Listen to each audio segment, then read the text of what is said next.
Hello friends, गाड़ी मान द्वारा हेउथुवा प्रदूषण और पीयूसी सर्टिफिकेट को लेकिन परिवहन मंत्री एक नूतन तथ्य देइचंती एवं एक नूतन नियम मध्य लागू करिसंती। कौन से नियम ए वीडियो संपूर्ण भाव में जानिबा। जदि आपण आम चैनल रे नुआ आसीचंती ताले चैनल टी को सब्सक्राइब कर दियंतु।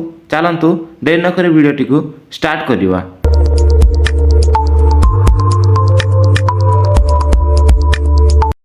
फेब्रुआरी 1 रु पीयूसी सर्टिफिकेट बिना इंधन मिलिब नहीं। प्रदूषण चिंता मध्य ओडिशा परिवहन मंत्री समर्थन। ओडिशा रे बढ़ुवा वायु प्रदूषण को नियंत्रण करने फेब्रुआरी 1 तारिख पीयूसी बा पॉल्यूशन अंडर कंट्रोल सर्टिफिकेट नथिले कौनसी यानवाहन को इंधन दिजाव नहीं बोली ओडिशा सरकार बा परिवहन विभाग सरकार निष्पत्ति नहीं। जो गाड़ी जदि पीयूसी सर्टिफिकेट नहीं ताले से मानकु पेट्रोल किंबा डीजेल मिलिब नहीं बोलिकी सरकार गोटे नूतन तथ्य देइछंती। एही निष्पत्ति को नहीं होइतिबा आलोचना और विरोध मध्य ओडिशार परिवहन मंत्री याको समर्थन करी कहिसंती जे परिवेश सुरक्षा और लोकंक स्वास्थ्य पई एही पदक्षेप अत्यंत आवश्यक। मंत्री का कहवा अनुसार अनेक यानवाहन पीयूसी नियम मानु नथिबारु अत्यधिक धुआं छाड़ुछंती जहाँ वायु प्रदूषण को बढ़ाउछि। एही नियम आसिले लोकमाने समय रे पीयूसी कराइबे और परिवेश उपरे सकारात्मक प्रभाव पड़िबो। जो गाड़ी जदि पीयूसी नहीं ताले सेमाने अति शीघ्र पीयूसी करे नियंतु जहाँकि जदि पीयूसी नथिले सेमानको इंधन तो मिलिबो नहीं। यार मुख्य उद्देश्य कौन अछि जो माने पुराना गाड़ी माने अछि सेमाने अधिक धुआं छाणुचंती एवं यह आम वायुमंडल रे गोटे नकारात्मक प्रभाव पड़ुछि जहाँकि सेमाने यह नियम को लागू कले गाड़ी माने ठीक समय रे पीयूसी करिवे एवं आम परिवेश को एक सकारात्मक प्रभाव सृष्टि करियो बोलिकी यह मंत्री उद्देश्य अटे। सोमवार ओडिशार वाणिज्य और परिवहन मंत्री विभूतिभूषण जेना राज्य सरकार निष्पत्ति को समर्थन करिसंती जे वैध पॉल्यूशन अंडर कंट्रोल बा पीयूसी सर्टिफिकेट नथिबा यानवाहन को पेट्रोल और डीजेल जोगाण अस्वीकार कराजिवो। मंत्री कहिसंती जे एही पदक्षेप नुआ नुहे एवं राज्यर दिनकू दिन बढ़ुवा वायुर गुणमान एवं अवनति को दृष्टि रखी यह अत्यावश्यक हो पड़ी।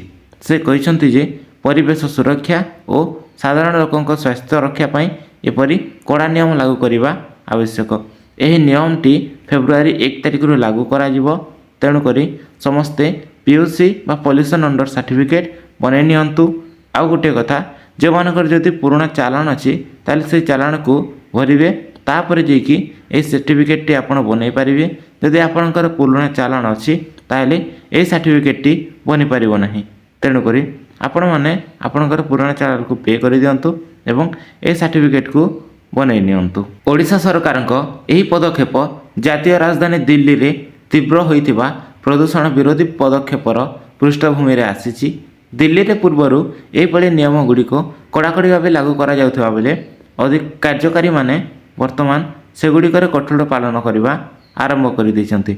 दिल्ली रे एही नियम बहुत आगुरी अच्छी एवं समस्त परिवहन मालिक बा ड्राइवर माने बा जो माने गाड़ी मालिक अछंती से माने एही नियम को कड़ाकड़ी भाव पालन करुछंती एवं सेठारे जो अधिकारी माने अछंती से माने मध्य एही नियम को टिकिनिकी तदारक करुछंती एवं सेठारे एही नियम बहुत कड़ाकड़ी भाव पालन करा जायछि। एही नियमटी आम ओडिशा रे मध्य पालन करा जिवो बोलिकी ओडिशा सरकार निष्पत्ति नहीं एवं मु आशा करछि ए नियमटी मध्य आम ओडिशा रे कड़ाकड़ी भाव पालन करा जिवो। दिल्ली रे बढ़ुवा प्रदूषण को नियंत्रण करने पई जरूरी पदक्षेप अंश भाव वैध पॉल्यूशन अंडर कंट्रोल सर्टिफिकेट बा पीयूसी नथिबा यानवाहन को पेट्रोल पंप रे इंधन दिया जाऊ नहीं।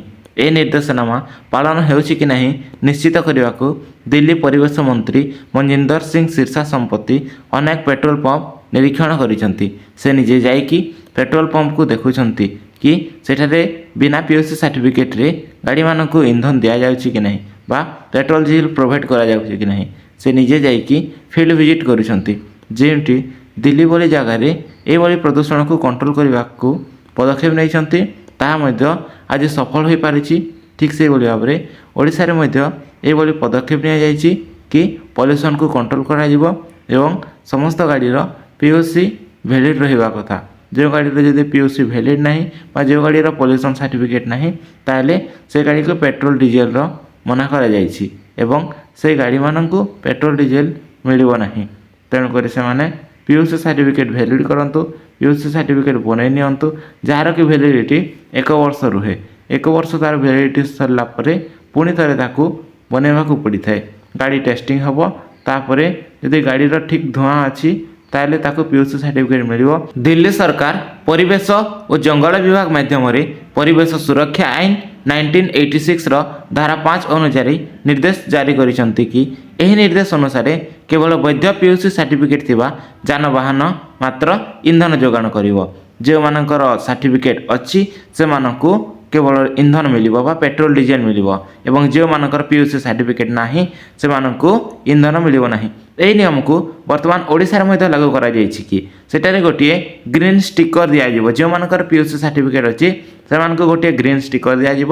ସେହି ଷ୍ଟିକରଟି ଯଦି ଆପଣଙ୍କ ଗାଡ଼ି ସାମ୍ନାରେ ଅଛି ତାହେଲେ ଆପଣଙ୍କୁ ପେଟ୍ରୋଲ ଡିଜେଲ ଏସବୁ ଇନ୍ଧନ ମିଳିବ। ଯଦି ଆପଣଙ୍କର ପିୟୁସି ସାର୍ଟିଫିକେଟ୍ ନାହିଁ ତାହେଲେ ଆପଣଙ୍କୁ ଇନ୍ଧନ ମିଳିବ ନାହିଁ। ଏହା ଓଡ଼ିଶା ସରକାର ଏହି ନିୟମକୁ ମଧ୍ୟ ଓଡ଼ିଶାରେ ଅତି ଶୀଘ୍ର ଲାଗୁ କରିଦେଇଛନ୍ତି ଏବଂ ତାହା ଫେବୃଆରୀ 1 ତାରିଖରୁ ନିୟମଟି କଡ଼ାକଡ଼ି ଭାବରେ ଲାଗୁ କରାଯିବ। ତା ଆଗରୁ ଆପଣମାନେ ଆପଣଙ୍କର ପିୟୁସି ସାର୍ଟିଫିକେଟ୍କୁ ଅତି ଶୀଘ୍ର ବନାଇ ନିଅନ୍ତୁ। ପିୟୁସି ସାର୍ଟିଫିକେଟ୍ ବନାଇବା ଆଗରୁ ଆପଣଙ୍କୁ ଯଦି ଆପଣଙ୍କ ଗାଡ଼ିର ପୁରୁଣା ଚାଲାଣ ଅଛି ତାହେଲେ ତାକୁ ପେ କରିବାକୁ ପଡ଼ିବ। ଆପଣଙ୍କ ଗାଡ଼ିର ପୁରୁଣା ଚାଲାଣ ଅଛି କି ନାହିଁ ତାହା ଆପଣ ଚେକ୍ କରିପାରିବେ। କିଭଳି ଭାବରେ ଚେକ୍ କରିବେ ତାହା ଆମ ଚ୍ୟାନେଲରେ ୟୁଟ୍ୟୁବ୍ ଭିଡ଼ିଓ ଅଛି, ଆପଣମାନେ ତାହାକୁ ଦେଖିକି ଆପଣଙ୍କ ଗାଡ଼ିର ଚାଲାଣକୁ ଚେକ୍ କରନ୍ତୁ। ଯଦି ଆପଣଙ୍କ ଗାଡ଼ିର ଚାଲାଣ ଅଛି ତାହେଲେ ତାହା ପେ କରିଦିଅନ୍ତୁ। କିଭଳି ଭାବରେ ପେ କରିବେ ସେହି ଭିଡ଼ିଓ ମଧ୍ୟ ୟୁଟ୍ୟୁବ୍ ଚ୍ୟାନେଲରେ ଅଛି, ଆପଣ ତାହାକୁ ଦେଖିକି ଫଲୋ ଅପ୍ କରିକି ଆପଣ ପେ କରିଦିଅନ୍ତୁ। ଯଦି ଆପଣ ଜାଣିପାରୁନାହାନ୍ତି ତାହେଲେ ଆମ ସହିତ ଯୋଗାଯୋଗ କରନ୍ତୁ। ଡେସ୍କ୍ରିପସନ୍ରେ ଆମର ମୋବାଇଲ୍ ନମ୍ବର ଅଛି ଏବଂ ଆଇଡ଼ି ମଧ୍ୟ ଅଛି, ତାଦ୍ୱାରା ଆପଣମାନେ ଯୋଗାଯୋଗ କରିପାରିବେ। ଦିଲ୍ଲୀ ସରକାରଙ୍କ ନୋଟିଫିକେସନ୍ ଅନୁସାରେ ରାଜଧାନୀ ବାହାରେ ପଞ୍ଜୀକୃତ ଓ BS6 ଉତ୍ସର୍ଜନ ମାନଦଣ୍ଡରୁ କମ୍ ମାନଦଣ୍ଡରେ ଚାଲୁଥିବା ଯାନବାହନଙ୍କ ପ୍ରବେଶ ଉପରେ ପ୍ରତିବନ୍ଧ ଲାଗୁ କରାଯାଇଛି।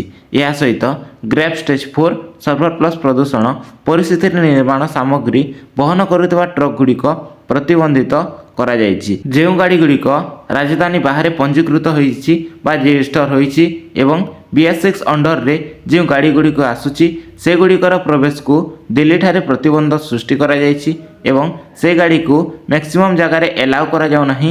ତେଣୁକରି ଏହି ନିୟମ ମଧ୍ୟ ଓଡ଼ିଶାରେ ମଧ୍ୟ ଲାଗୁ କରାଯାଇଛି। ପିୟୁସିକୁ ନେଇକି ପିୟୁସି ସାର୍ଟିଫିକେଟ୍ ବିନା ଇନ୍ଧନ ମିଳିବ ନାହିଁ ବୋଲିକି ଓଡ଼ିଶା ସରକାର ଏହି ନିୟମଗୁଡ଼ିକୁ ଲାଗୁ କରାଯାଇଛନ୍ତି।